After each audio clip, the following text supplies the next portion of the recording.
I'm going to talk about the primary data you can get on the wildfire that's in Yosemite. And right now, that is the Washburn fire. Here's an epic shot of the meadow fire taken from Glacier Point Road, I suspect, looking at, or actually, no, this looks like Clouds Rest. There's what looks to be like Half Dome in the photograph there. But anyway, there have been fires, and I think it was this one where people were airlifted off the summit of Half Dome. And that just kind of ties into the theme of this screen recording, which is going to cover two key things. One, if you're going to Yosemite right now, most of the park is open. The Winona region is closed. And so you got to make the decision if you should go. And hopefully, after watching this, you will have a lot of tools at your disposal to use to make an educated decision on whether or not you should visit the park when there's an active wildfire burning there. And then the second piece is this won't be the first fire in Yosemite. There'll be more, and there'll be more fires in California. And so in general, every resource I'm talking about today can be used for other wildfires that happen in the state. And the reason I've been following this fire so closely is because I have a vacation to Yosemite in a couple weeks, and I'm having to kind of monitor the situation and make my own decision about whether or not I should go. So let's get started. If you Google Washburn fire, you shouldn't have any trouble getting to this incident page, and it's updated daily. And it's, if there's one thing to get, and I'll have links to all these in the description below, it's this.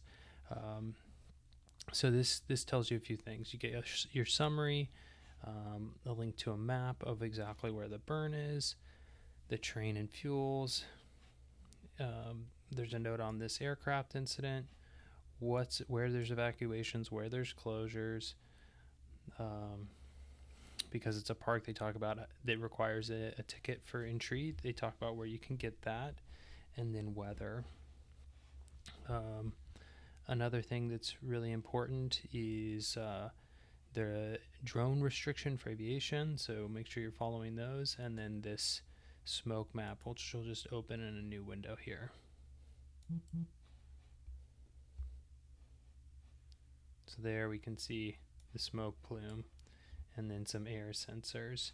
So right now the winds are blowing mostly north and a little westerly. So east of this divide, the air is pretty good, with the exception of Tuolumne Meadows up here and just this valley that forms the Highway 120.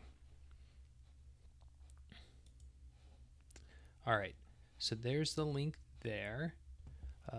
The other thing that I like to do is take a look at the webcams. So here's a link to the webcams. This is old imagery data. So make sure when you click into those, like we can look at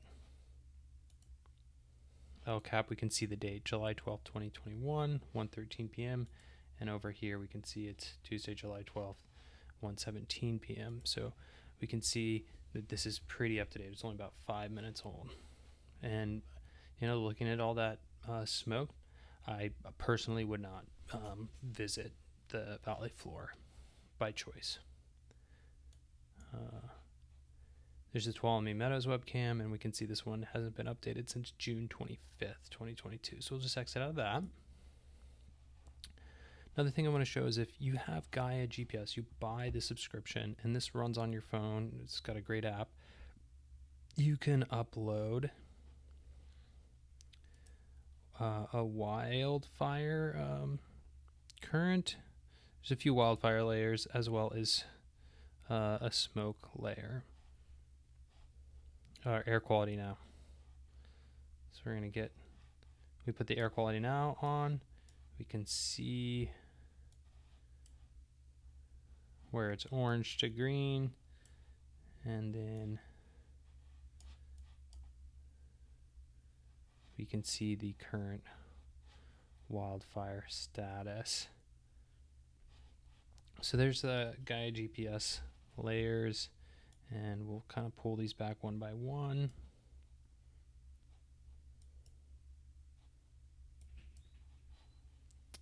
So that's that piece. The next piece is checking the actual weather.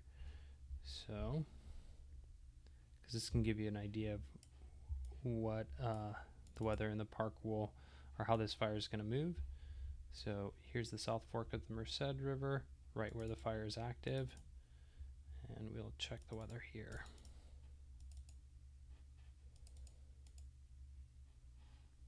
So now we can get a forecast area right in this spot. We can see right now it's 92 degrees.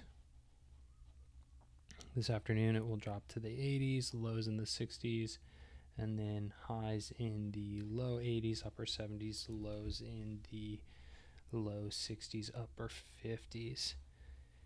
And then the other thing I'm looking for is wind. So not a ton of wind until Thursday, and Thursday, Friday, Saturday. These 15-mile-an-hour gusts into Monday could, push this fire northeast up the Merced Canyon. So, fire's a lot like weather. It's hard to predict. And then looking right here, you can see a link to the INCI web incident page, which is right over there. Another resource is Purple Air. And so we can see sensor here, Tuolumne Meadows, Curry Village, and where's this one? Mariposa West. So actually air is not as bad today as it's been. You can see it's gone up to the 750, and anything over 150 you don't want any part of. So I personally would not choose to go to Yosemite if AQI is over 150. It's just not healthy. And we can see that the Sierra Nevada mountain range is holding a barrier pretty well there. Moving on beyond the Purple Air is Twitter. There's a few people I like to follow. So there's this person, Stacy, Yosemite Fire Watch, and we can see where the fire is growing.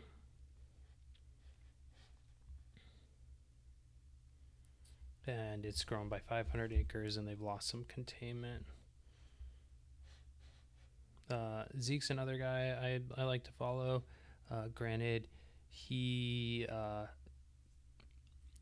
definitely quarterbacks the fires a little bit. He's a big proponent of, equity within the fire industry and just reforming it to do more proactive burning before there's big major fires. So I think he has a lot of good ideas, and he doesn't always focus on just giving you the basic information from the primary sources. So he's giving you his ideas on those, for better or for worse. And I think in general it's for better. I've learned a lot by watching his YouTube channels about how the fire industry works, because based on his experience and his career. Okay. If you go to radioreference.com, you can find the radio frequencies that the fire teams in California use, and then you can stream those on Broadcastify. So here's the Central Sierra TAC feed, which we have here, and I'll go ahead and turn this up. We see 130 listeners. I'm just going to leave this volume up, and we'll listen to it a little bit. Okay, the other thing I like to do while I listen to the radio is I like to look at the KML layer from the MODAPS. So you can download these KMLs for the United States. And then, so this is active fire. And you can open them in Google Earth Pro by going to File, Open, or doing Command O on Mac, Control O on Windows.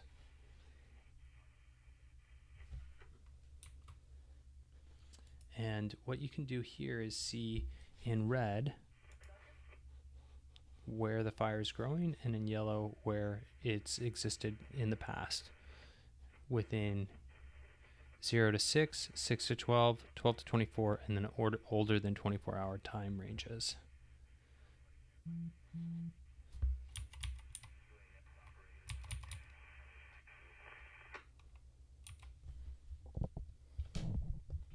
So we can see a lot of growth here in the Raymond Mountain area, going over this ridgeline and then continuing up the South Merced.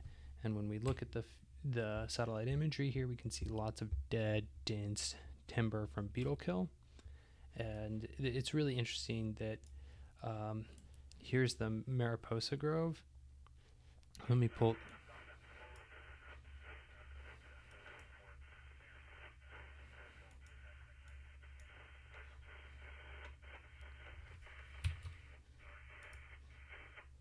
I'll turn that down. If we look at the Mariposa Grove, it's been managed pretty well. They've done controlled burning there basically every year almost, and it's a much more thinned out area. So the probability of these historic trees burning down and dying is pretty low compared to what's going to happen in these very thick forested canyon walls with lots of dead timber. It's basically like a gigantic tinder bundle. So that's what's happening there.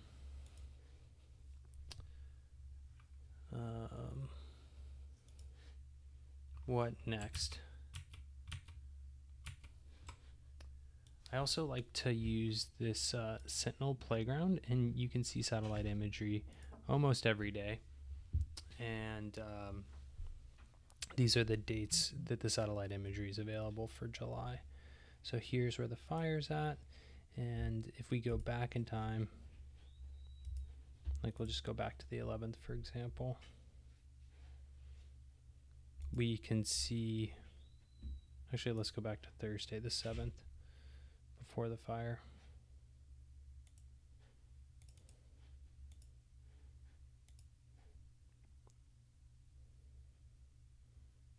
It's taking a little while to load.